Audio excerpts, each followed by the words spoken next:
मेरा छोटा भाई हमेशा मुझे घूर घूर कर देखता रहता था, जैसे कि मुझे कच्चा ही खा जाएगा। मैं उसकी गहरी नजरों को समझ नहीं पा रही थी। मैं तो अपने भाई को बहुत ही शरीफ समझती थी, लेकिन एक दिन उसने मुझे कोई ऐसा काम करने को बोला जिसे सुनकर मेरे तो होश ही उड़ गए। और फिर कुछ ऐसा हुआ कि हेलो दोस्तों, मेरा नाम अनु है और मैं अभी बीटीसी की पढ़ाई कर रही हूँ। मैंने प्राइमरी स्कूल में टीचर के लिए परीक्षा भी दिया है। हमारे घर में कुल 4 लोग रहते हैं, मैं, मेरा भाई और मेरे मम्मी पापा। मेरी उम्र अभी 24 साल है। मैं अपने शरीर को पूरा मेंटेन करके रखती हूँ और रोज सुबह व्यायाम भी करती हूँ, जिससे कि मैं फिट रह सकूं। मेरे भाई की उम्र 21 साल है।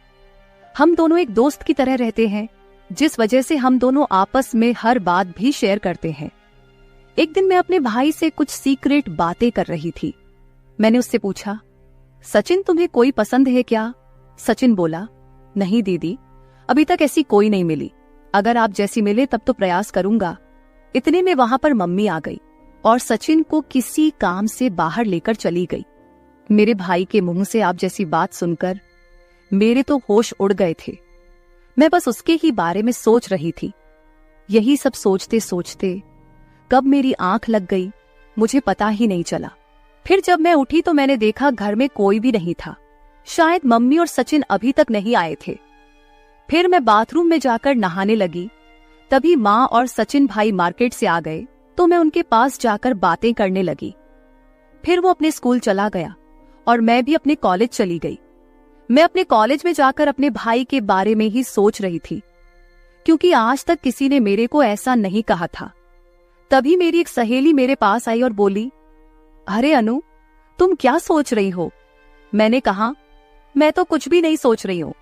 फिर मैंने उससे पूछा, नेहा यार, कोई उपाय बताओ कि कैसे पैसा कमाया जाए, क्योंकि अब तो हमारा कॉलेज भी खत्म होने वाला है। नेहा मुझे गुस्से से देखी और बोली, अरे चल यार, हम लड़कियों के लिए पैसा कमाना आम बात है।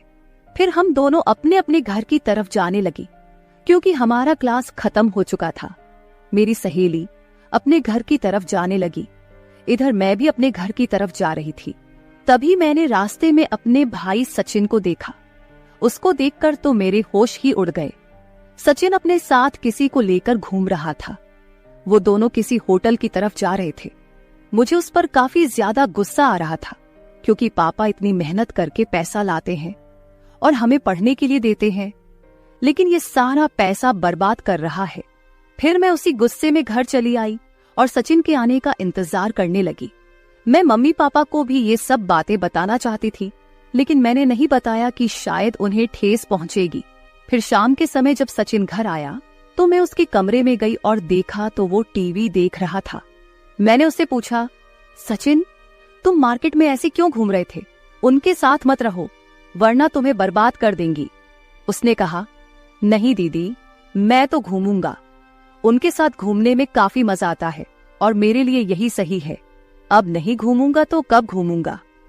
वो मुझे गुस्से में बोल रहा था। मैंने उसे बहुत बार समझाया कि तुम ऐसा मत करो, लेकिन वह नहीं मान रहा था।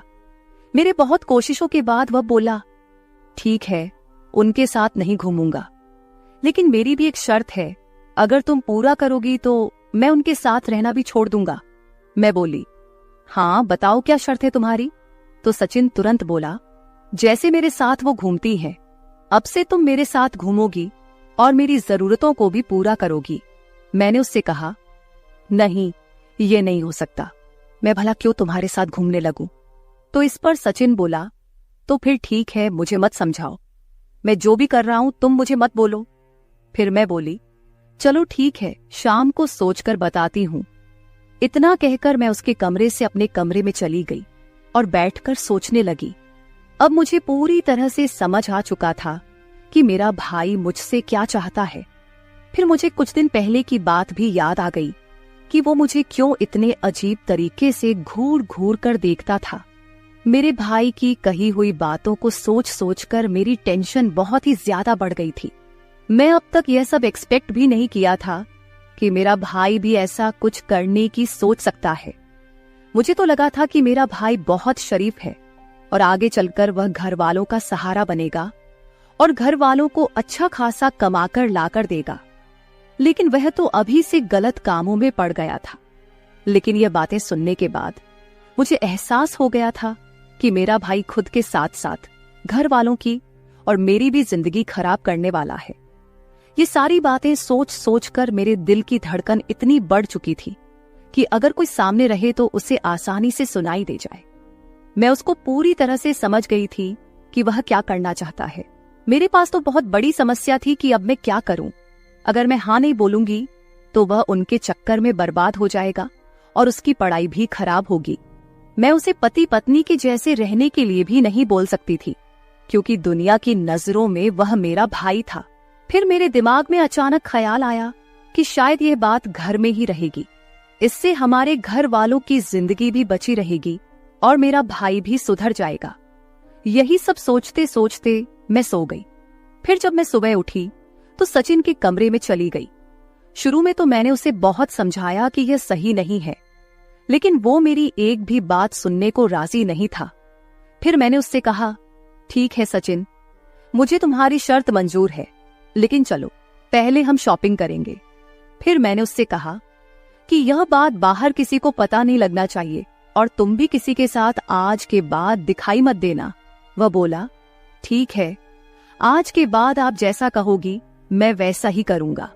मेरे भाई से बातें सुनने के बाद मैं उनके पास गई जिसके साथ मेरा भाई इधर उधर घूमता था और उन्हें अच्छे से समझा कर आई। फिर घर आकर मैं मम्मी के पास चली गई और नाश्ता बनाने लगी, क्योंकि आज रविवार था तो हमें कहीं नहीं जाना था। फिर पापा और सचिन नाश्ता करने लगे और उसके बाद मैं और सचिन शॉपिंग करने चले गए। मार्केट जाकर सचिन ने मुझे कपड़े दिलवा दिए और अपने लिए भी कपड़े ले लिए। साथ ही मैंने अपनी मम्मी के लिए भी एक साड़ी खरीद ली। फिर शॉपिंग करके हम एक रेस्टोरेंट में गए और वहां से खाना खाकर घर चले आए। फिर शाम होते ही मेरा भाई सचिन मुझसे कहने लगा, चलो दीदी, अब अपनी शर्त पूरा करो। तो फिर मैं भी शर्त के मुताबिक अपना काम करने लगी और उसी दिन के बाद से मैं सचिन के साथ एकदम पति पत्नी की तरह रहने लगी। मैं उसका एकदम पति की तरह ध्यान रखती थी और वह मेरा एकदम पत्नी की तरह ध्यान रखता था। उसके बाद हमारी जिंदगी में जो होना था वह हो गया। मेरा भाई काफी खुश था और साथ साथ मैं भी काफी खुश थी। अब मेरा भाई बहुत ज्यादा सुधर गया है। वह किसी के साथ घूमता भी नहीं है, सिर्फ पढ़ाई करता है और घर आकर मेरे साथ एकदम पति पत्नी की तरह रहता है। इस तरह से हम लोग खुशी खुशी रहने लगे। आप लोग प्लीज मुझे गलत मत समझना। मुझे तो मजबूरी में ही मेरे भाई को इस तरीके से समझाना पड़ रहा था, क्योंकि अगर मैं उस दिन अपने भाई की बात नहीं मानती तो आज पता नहीं वो कहां कहां गलत काम कर रहा होता और अपने साथ हमारे घर वालों की जिंदगी भी खराब कर देता। लेकिन इसमें मेरा कोई भी घाटा नहीं था, क्योंकि अगर मैं उसका ध्यान नहीं रखूंगी तो फिर कौन रखेगा। लगभग 4 महीने बाद मेरी जॉब का ज्वाइनिंग लेटर भी आ गया और मैं वहां चली गई। अब हमारा परिवार भी अच्छे से चलने लगा था।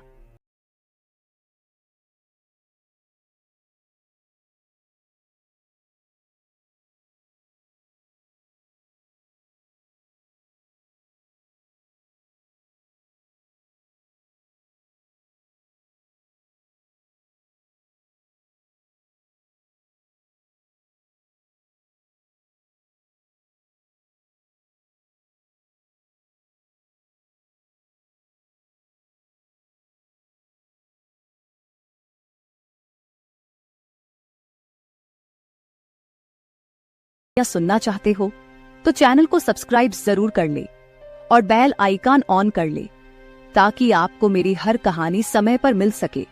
कल मिलेंगे एक और नई कहानी के साथ। धन्यवाद।